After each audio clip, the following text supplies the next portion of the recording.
If you didn't already know, there are a non-zero amount of players using direct memory access, commonly called DMA cheats, to exploit how CS2 stores data.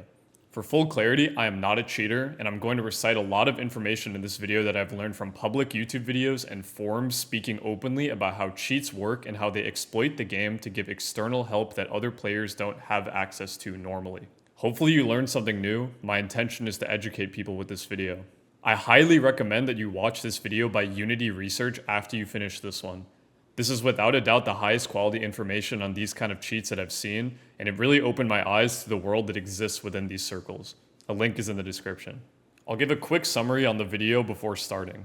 Cheats, whether internal, external, or DMA, all exploit a part of the game by reading information that is stored in RAM. Information like full radar, bullet spread randomness, B-hop randomness can all be read and manipulated by different types of cheats in different ways. This is how cheaters are able to spin bot and be fully accurate, as their cheat software or hardware is reading the random number generated for each inaccurate bullet, meaning they can adjust their crosshair perfectly to the offset that would make that point hit a player's head even when jumping around. What separates internal and external cheats from DMA is that while internal cheats and external cheats use software level exploits to read memory information, DMA uses a straight path from the PCIe slot where the card sits straight to your RAM, then back to the PCIe slot to output the information to another PC where the cheats are housed. You can read more about how this works here. You can spoof the firmware on these cards so that even the most intrusive anti-cheat cannot detect or ban you, as it would be banning random users for having things like capture cards,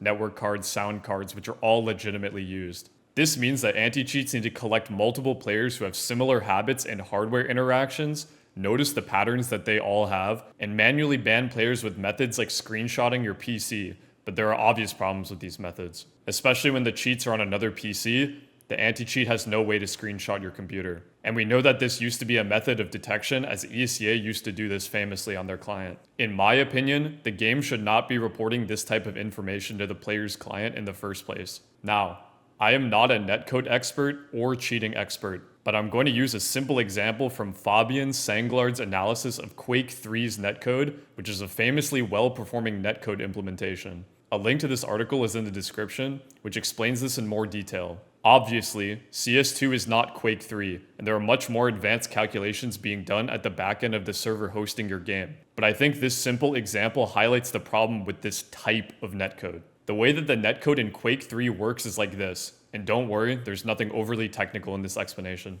A master game state is noted by the server, which keeps all players' positions stored in an array. This information is stored in a snapshot, which is reported to the client's PC. Then, when a player makes an update to their position, another snapshot is compared to the previous snapshot, then sent to the player's client.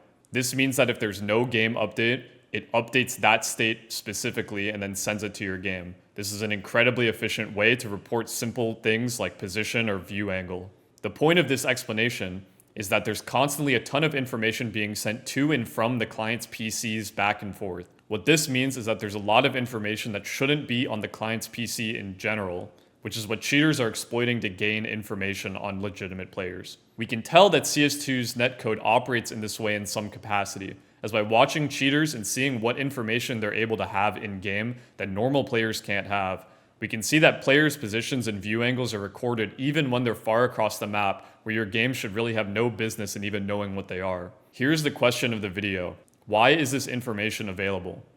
Again, I'm not a game dev or a netcode expert, just someone with simple questions about why this is even possible. Would it not be possible for Valve to add a fog of war, similar to a game like League of Legends or Dota, to every client that emits information that clearly shouldn't be available for the given client? Surely if there's no general solution, something could be done on every competitive map to subjectively determine what information should be available to the client. For example, every nade that's thrown on the map should show on the player's client end, as the game does not have skyboxes.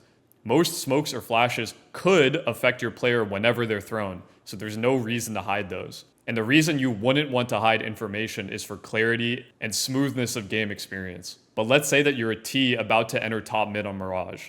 Should you be able to see the B or A anchor? If I'm in TV room walking towards B, with DMA cheats I'm able to see full radar to know the current setup or stack of the CT side, meaning I can make a perfect call to my teammates who aren't wiser on my extra information. On Nuke, why is the position of the ramp player given to the client's PC when he's outside? In this example from a video posted 3 weeks ago, why can the player see someone's position on B site if they're in second mid? It's incredibly easy to hide these cheats to ruin the experience of legitimate players. Without knowing anything about Valve's development on VAC, we can only assume that they are trying to combat these types of cheats separately from obvious cheats like spin bots, otherwise called rage cheats. These types of cheats are different from closet cheats, as spin bots are obvious to humans but not a computer, but closet cheats are not obvious to most humans in the first place. The only way to detect if someone is closet cheating is to ask for their opinion on decisions that they made, and even with that, a player still has plausible deniability on making a guess and being correct. The only solution to this is to change how the game gives information. This is where Valve should take a stance, as I believe this kind of cheating ruins players' expectations and allows for low-tier semi-pro match fixing through winning 100% of the time or losing rounds or games on purpose.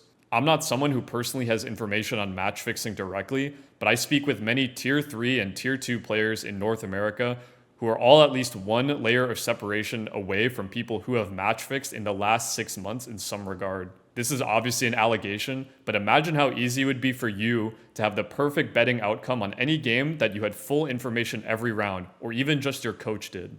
That's just a thought.